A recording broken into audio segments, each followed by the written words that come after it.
Mesdames, Messieurs, bonjour, bienvenue dans l'autre direct. Nous sommes lundi et aujourd'hui, je reçois Kamel Kaptan, le recteur de la Grande Mosquée de Lyon. Bonjour, merci beaucoup d'être avec nous aujourd'hui. Nous sommes à la veille d'une des fêtes les plus importantes pour les musulmans, la fête de l'Aïd el-Kébir, la fête du sacrifice. Aujourd'hui, est-ce que pour les musulmans, c'est facile, aisé de pouvoir fêter l'Aïd? C'est vrai que ce n'est pas facile comme il l'aurait souhaité. Je comprends tout à fait les mesures qui sont prises aujourd'hui pour des raisons d'hygiène et de sécurité alimentaire. C'est vrai que le nombre d'abattoirs prévus pour permettre aux musulmans de pratiquer leur rite est très insuffisant. Il y en a deux, c'est Corba et Saint-Romain-de-Popey. Plus quelques abattoirs temporaires qui ont été créés pour l'occasion. Je pense que c'est insuffisant, mais c'est vrai qu'aujourd'hui on est dans une législation, dans une réglementation européenne qui fait que l'abattage rituel devient de plus en plus encadré, de plus en plus structuré, et qui fait que les musulmans aujourd'hui ont des difficultés à trouver l'endroit nécessaire pour abattre. Je pense notamment dans le département des Alpes-Maritimes. Oui, c'est ça.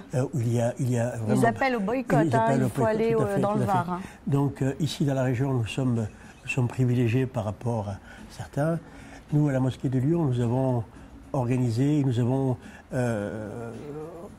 invité les musulmans, au lieu de se précipiter le premier jour, d'étaler cela sur 3 jours. Et aujourd'hui, les musulmans à la mosquée de Lyon attendent le deuxième jour pour recevoir leur sacrifice. Donc il y a une évolution dans les mentalités parce que je pense que tout ça s'organise, se structure et il faut du temps pour pouvoir adapter, que les gens s'adaptent à ces situations. Une évolution. Autre fête importante, c'est évidemment le Ramadan. Je voulais revenir là-dessus par rapport à cette fameuse date qui a été fixée par le Conseil français du culte musulman, le 9 juillet. Finalement, branle-bas-le-combat. Dans la nuit, vous, à la mosquée de Lyon, vous dites finalement c'est le 10 juillet. Vous aviez vivement critiqué à l'époque ces décisions qui a été prise sans concertation de la part du culte français du Conseil musulman. Il y a encore de l'avenir, ce conseil, pour vous? Aujourd'hui, compte tenu de son fonctionnement actuel, je me pose la question sur les réalités de ce conseil et qu'est-ce qu'il va devenir. Il soutient vraiment les musulmans pour vous? Moi, j'ai l'impression que les décisions que prend le Conseil français du culte musulman aujourd'hui sont des décisions tout à fait personnelles, prises en catimini, sans aucune concertation. Cette décision de fixer les dates de l'Aïd, je pense que c'était une bonne décision, mais c'est une décision qui n'avait pas été partagée avec l'ensemble des musulmans. Elle a été prise par un... On ne vous a pas concerté, par exemple? Non, il n'y a pas eu de... C'est une décision importante, on ne peut pas changer un fonctionnement millénaire du jour au lendemain par une décision qu'on a prise 2 mois avant, en se disant ça y est, les musulmans vont suivre. Non, je pense que c'était quelque chose qu'il fallait expliquer, qu'il fallait faire partager, qu'il fallait recueillir l'adhésion de l'ensemble. Or, cela n'a pas été fait et on a assisté à ce couac. Alors cet été, il y a beaucoup d'actualités avec vous. Vous avez été notamment l'initiateur d'un rassemblement à Vénissieux qui avait pour but d'interpeller le gouvernement pour cesser la stigmatisation des musulmans. Je vous cite. Pour vous, aujourd'hui, la France est islamophobe? Non, je ne pense pas que la soit. Mais il y a un relent d'islamophobie qui est en permanence, qui est là, qui nous rappelle chaque jour. Comment il se manifeste? Par des actions anti-musulmanes, par des actions contre les femmes voilées, par des dégradations de lieux où se ressemblent les musulmans, par des propos de plus en plus acerbes, par des titres de journaux assez aguichants et assez alléchants. Vous parlez notamment d'un de vos confrères, effectivement, qui a comment, effectivement, pour vendre du papier, d'intituler son titre Islam le communautarisme. Le communautarisme. Donc, moi, je trouve que c'est...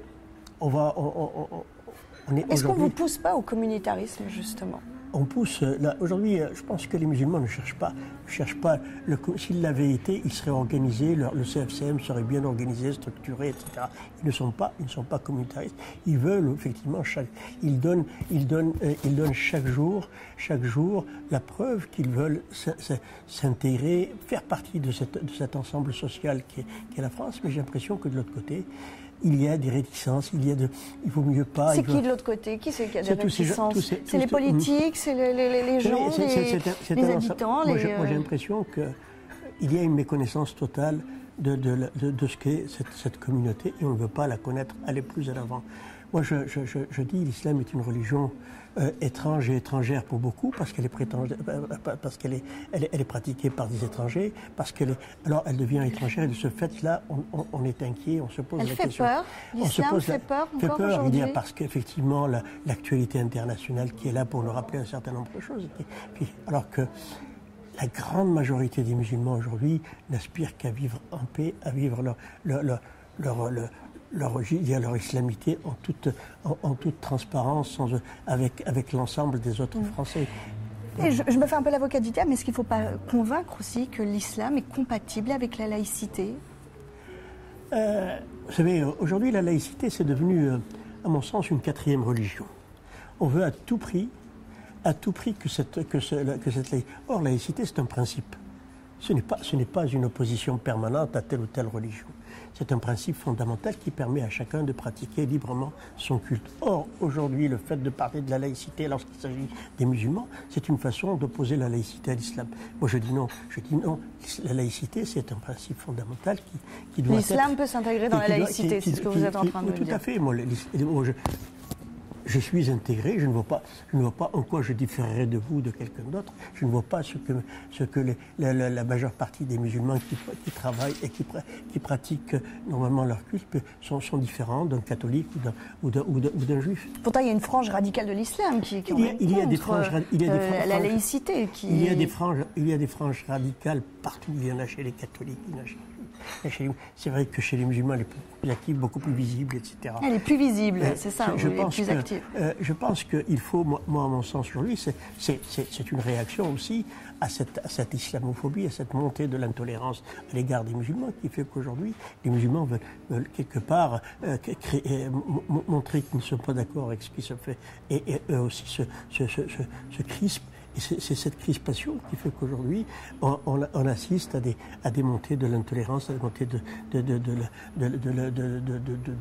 l'islamisme radical, etc. Moi, je dis qu'il y a besoin aujourd'hui qu'on se calme un peu et qu'on essaie de... L'islam est présent dans la République depuis plus de 150 ans. Il a été présent, l'Algérie était 3 départements français où les lois de la République s'appliquaient, mais la seule loi qui ne s'est jamais appliquée, c'est la loi 1905, c'est cette loi de laïcité. Donc aujourd'hui, je pense qu'on n'a pas le droit de dire qu'aujourd'hui les musulmans sont des étrangers. Quand en 1945 et quand en 14-18 ils sont venus mourir pour ce pays, personne ne se posait la question de savoir s'ils étaient musulmans ou pas. Une question sur, parce qu'on arrive déjà à la fin de cette émission, sur la charte de la laïcité qui est appliquée dans les écoles, là, la petite charte là, apposée sur les portes. Qu'est-ce que vous en pensez? Moi, tant que c'est une charte qui s'applique à l'ensemble des religions, ça ne me gêne pas, bien au contraire. L'appartenance religieuse doit s'arrêter aux portes de l'école, du collège, de l'université? L'appartenance religieuse doit s'arrêter. Je ne vois pas en quoi quelqu'un parce qu'il est musulman, puisse quand il rentre, puisse être différent de quelqu'un qui est chrétien ou juif. On peut pas se changer quand on rentre dans un établissement et quand on en sort. Je pense qu'il faut la charte de la laïcité, c'est un principe, je le disais tout à l'heure, c'est quelque chose. Effectivement, c'est très bien de rappeler les principes fondamentaux qui font la possibilité de se retrouver tous ensemble sur des principes communs, etc. Mais je pense que ce qui m'inquiète, c'est est-ce que cette charte de laïcité est une charte qui permet de favoriser le vivre ensemble et de mieux se comprendre les uns, ou simplement c'est une mesure restrictive à l'égard de telle ou telle religion. Notamment la vôtre, notamment l'islam, contre l'islam? Je ne pense pas que les initiateurs de ce projet est pensé essentiellement à l'islam. Mais bon, les musulmans aujourd'hui, ce sont ceux qui sont le plus stigmatisés, le plus montrés du doigt. Ils se posent la question, pourquoi tout d'un coup cette charte de laïcité vient-elle alors qu'elle n'a jamais été promulguée par le passé? Dernière question, jeudi dernier, toujours dans l'actualité, il y en a beaucoup. Manuel Valls remettait à la préfecture des diplômes de la laïcité, notamment à de nombreux imams, 17. Vous avez accompagné, soutenu cette démarche? Nous avons été les initiateurs. Voilà. Nous avons été les initiateurs de cette démarche. Il m'a fallu plus de 10-12 ans pour pouvoir faire admettre cette idée. Il a fallu convaincre d'abord les universités. L'université catholique, l'université Lyon 3, du bien fondé de la démarche, l'intérêt qu'il y avait à permettre à des imams musulmans d'abord de connaître le français, d'apprendre le français. C'est ça, d'apprendre le français très concrètement. Ensuite de mieux connaître les principes fondamentaux, notamment les principes de laïcité. Je pense que ça a été une très bonne initiative. Le gouvernement nous a accompagnés, le ministère de l'Intérieur nous a accompagnés, nous a aidé à ce que cette formation se réalise.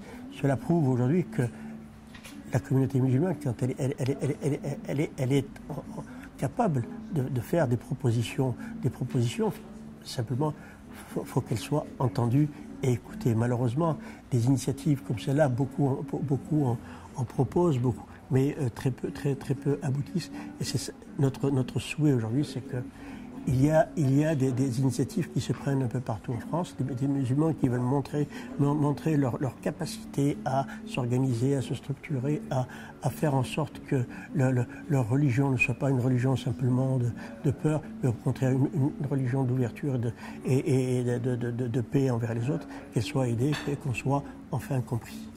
Merci beaucoup à Kamel Kaptam d'avoir été notre invité. Donc on le rappelle, demain, le mardi 15, c'est la fête de l'Aïd El-Kibir. Merci à vous. On se retrouve demain dans l'autre direct.